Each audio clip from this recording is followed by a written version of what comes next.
I'm Luke Summerhaze, and I love Mawile.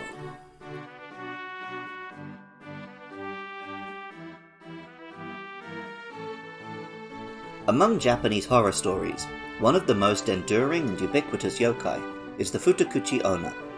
She is a beautiful young woman with luscious black hair who hides a terrible secret, a second mouth on the back of her head hiding under the hair. The stories usually involve a stingy man marrying her and being delighted at how little she eats, only for his food to disappear anyway.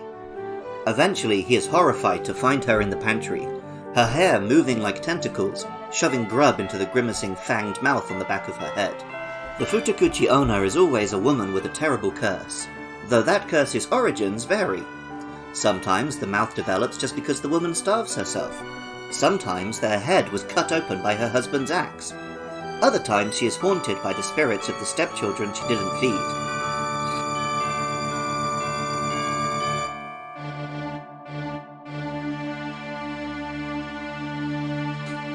Like a lot of yokai, elements of the Futakuchi Onna show up in various Japanese pop culture properties.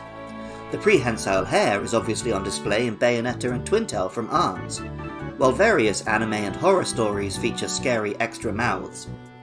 In Pokémon, we of course have Mawile. Mawile was originally a Steel-type Pokémon, though from the 6th generation it gained a secondary Fairy type. Mawile is a little yellow creature with a cute face, small arms, and legs which resemble the hakama pants traditionally worn over a kimono, the common outfit of the historical periods in which most Futakuchi Onna stories take place.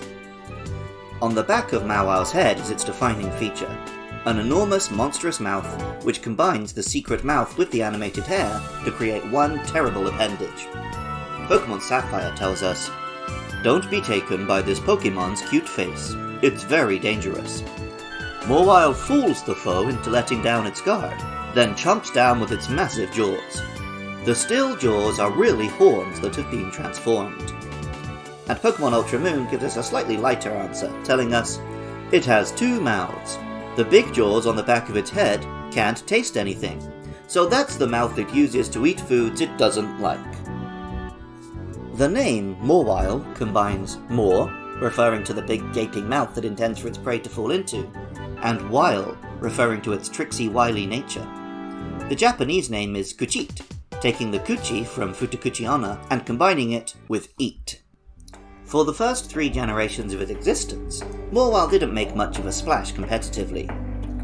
As well as gaining a fairy type in the 6th gen, Mawile also gained a Mega Revolution. Suddenly, it was a mainstay of the scene for the next several years. Mega Mawile stands a bit taller, with legs a different colour from the torso, making them resemble a pair of hakama even more closely. The jaws on its back are more warped and horrifying, and on top of that, they've doubled. Mega Mawile has 2 mouths on the back of its head. Pokémon Ultra Sun tells us, it has an extremely vicious disposition. It grips prey in its 2 sets of jaws and tears them apart with raw power. While Ultra Moon tells us, its 2 sets of jaws thrash about violently as if they each had a will of their own. One gnash from them can turn a boulder to dust. These additional mouths manifest in practical terms through the ability Huge Power. As well as gaining a boost to its attack stat through Mega Evolution, Mawile's attack is doubled again by this ability, making it a ridiculous attacking powerhouse. Mawile was one of the first Pokémon to begin introducing me to their yokai origins, and I subsequently have a lot of love for it. Unfortunately, I was a Sapphire player and a Sableye fan, so across all the generations, Mawile has been tantalizingly just out of reach for me. Music for Luke Loves Pokémon was composed by Jonathan Cromie. Artwork for the show is by Katie Groves. Writing, editing, and producing is all by me, Luke Summerhaze, and costs are covered by my lovely supporters on Patreon. If you like this podcast, please rate and review on whatever podcast app you're listening through, and please tell your Pokémon-loving friends. The podcast can be found on Twitter and Facebook at LukeLovesBKMN, so why not get in touch? The next 2 monsters are Aron and Meditite, so please get in touch with your thoughts about those or any other monsters. Lastly, as I mentioned, this podcast is supported by Patreon. If you want to listen to episodes early and help keep the show posted online, visit patreon.com/podcastiopodcastius. And if you have an idea for something I could offer that would make you interested in signing up, Twitch streams, Q&As, videos, or content on wider topics, please let me know.